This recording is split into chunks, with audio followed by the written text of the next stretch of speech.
हमारे शिव गुरु के चरणों में नमस्कार करती हूँ।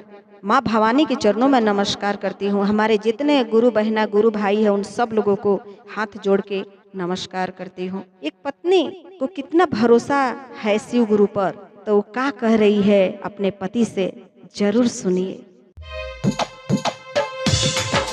मानवा में लालसा चर्चा करई थी, मानवा में लालसा चर्चा करई थी, अंगना में अपना शिव गुरु की बुलई थी, अंगना में अपना शिव गुरु की बुलई थी। हम तो रोहिले भक्ति में चूर राजा जी, हम तो रोहिले भक्ति में चूर राजा जी, हम ना रोहेम शिव गुरु जी से दूर राजा जी, हम ना रोहेम शिव गुरु जी से दूर राजा जी।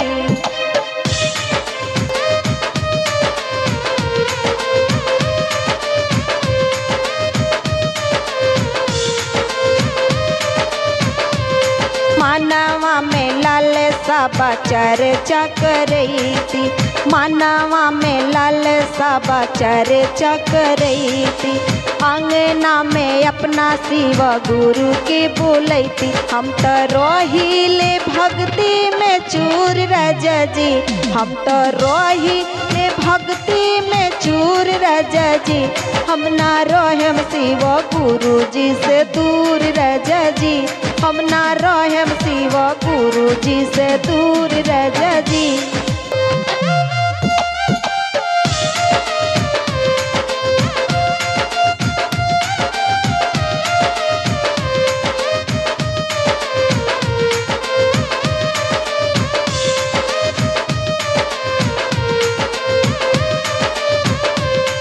नाही मांगी अन्न धन नाही चांदी सोना, नाही मांगी अन्न धन नाही चांदी सोना, गुरु जी के कृपा से भरी कोना कोना, गुरु जी के कृपा से भरी कोना कोना, काहे रोही ले भोला जी से दूर राजा जी, काहे रोही ले भोला जी से दूर राजा जी, हम ना रोहेम शिव गुरु जी से दूर राजा जी, हम ना रोहेम शिव गुरु जी से दूर राजा जी।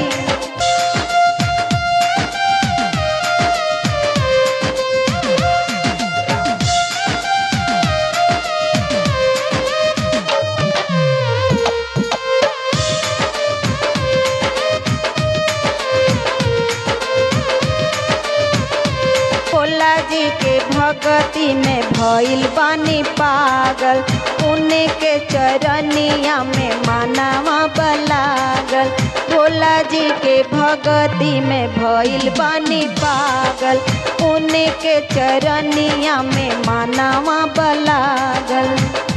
एक दिन कृपा तो करी है जरूर राजा जी, एक दिन कृपा तो करी है जरूर राजा जी, हम ना रोहेम शिव गुरु जी से दूर राजा जी, हम ना रोहेम शिव गुरु जी से दूर राजा जी।